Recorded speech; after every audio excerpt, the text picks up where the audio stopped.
the focus of God is your belief system. The word belief means what? It's the word faith in the Greek. Pistis. It says faith comes by hearing. Where did you hear what you believe now? Where did you get that from? Where did your hearing come from? It came from your culture, your neighborhood, your teachers, your parents, your politicians, your preachers, and you have become what they told you. That is why, for you to change, you got to disrupt what you're hearing.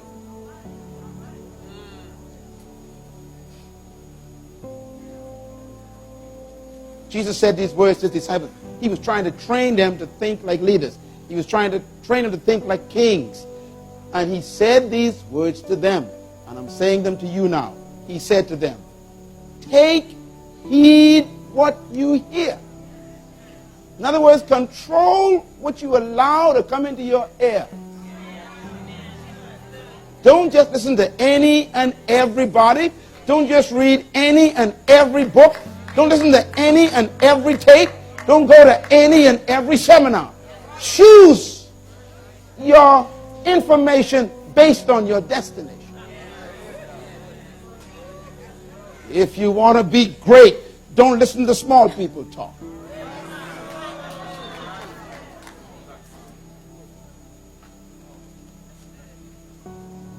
You know, it's incredible. You having problems in your marriage, and you're getting advice from a divorcee. Now that's dumb. I think that's dumb, okay?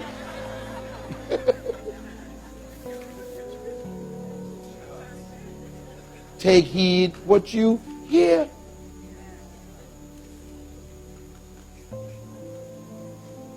Write the statement down, please. No one can live beyond the limits of their beliefs. You cannot live beyond the limits of your belief. You are trapped by your belief system. I don't care what you tell me, you cannot live beyond what you believe. Because you think what you believe. And as a man thinketh, that's the man. That's why you can go through a seminar on leadership and still come out a follower. Because the seminar never gets down to the level of beliefs. They talk about techniques and methods and all these principles. They don't get down to beliefs. I am one who can say without question that I have concluded that you cannot become a leader by attending a leadership school.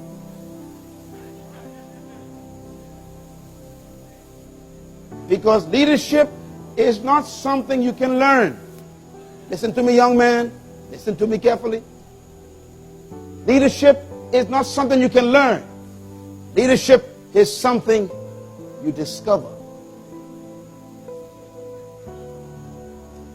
And the discovery happens to you.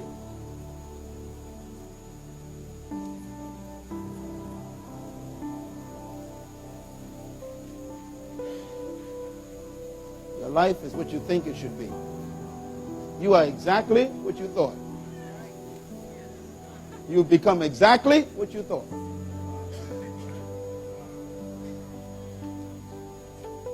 You can't go beyond that until you change your thoughts. Boy, what a seminar. I wish I was you. I wish I had a teacher like me when I was you.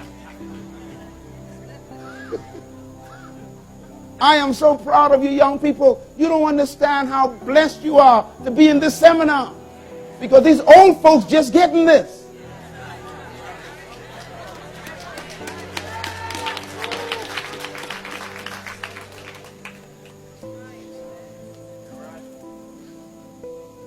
What is the heart of leadership? Let's talk about it for a minute. True leadership is not a method, a technique, or even a science. Because if it were, the world would be filled with leaders. Everybody learning techniques. The 7 habits of effective people. 10 ways to become a leader. 21 laws of leadership. People read them and still follow. Because you have to get below that stuff. Leadership is manifested in an attitude.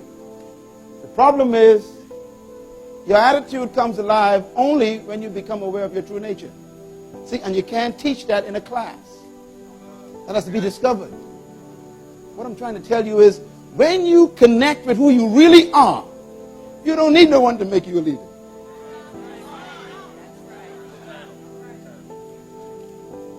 You automatically manifest.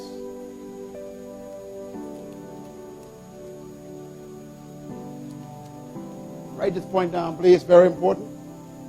The beliefs and convictions of a leader regulates the nature of their leadership.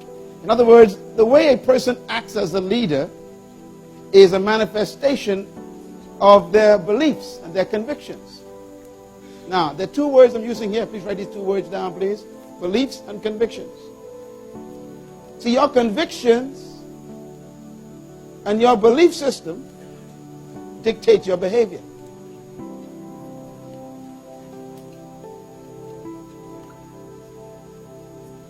Let me say a word about oppression. Because 90% of you in this room are oppressed. You don't believe that? I know you don't believe it, but I know it. Now, oppression is very subtle. But let me give you the power of oppressors. The power of oppressors is the maintenance of ignorance.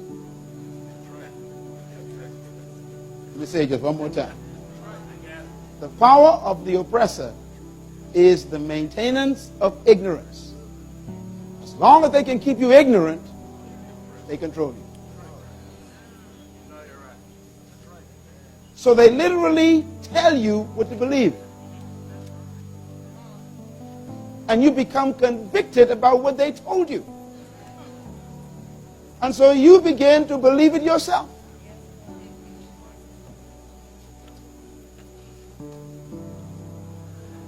That's why oppressors always control education. Do you know the number one problem of humanity? I'll tell you what it is. And you think it's sin. And it's not.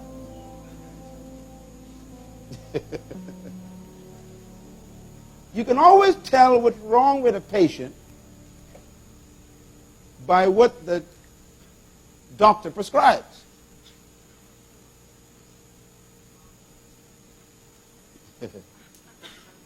So I assume if someone is taking Tylenol, what's their problem?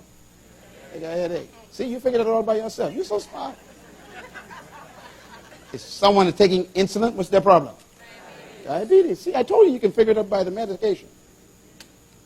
In other words, whatever is prescribed reveals the condition.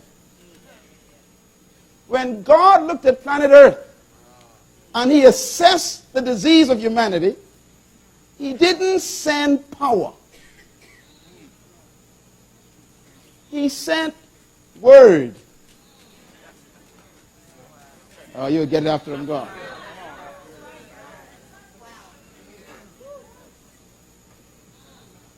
He said they are lacking knowledge. So I'm going to send them the word.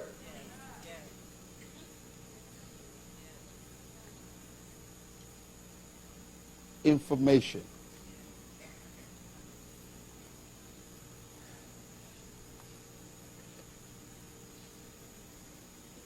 Let's talk about the spirit of leadership a little bit. Numbers chapter 14. Verse 24. By the way, this particular verse is very important to read the whole chapter, please. So go home. That's your homework for the night. Read Numbers chapter 14, the whole chapter. I'm going to read just one verse from it, but this is the story, the real story about Moses giving instructions to 12 people. He called them all together. He said, look, God has already given us the land over there. I want you to go in that land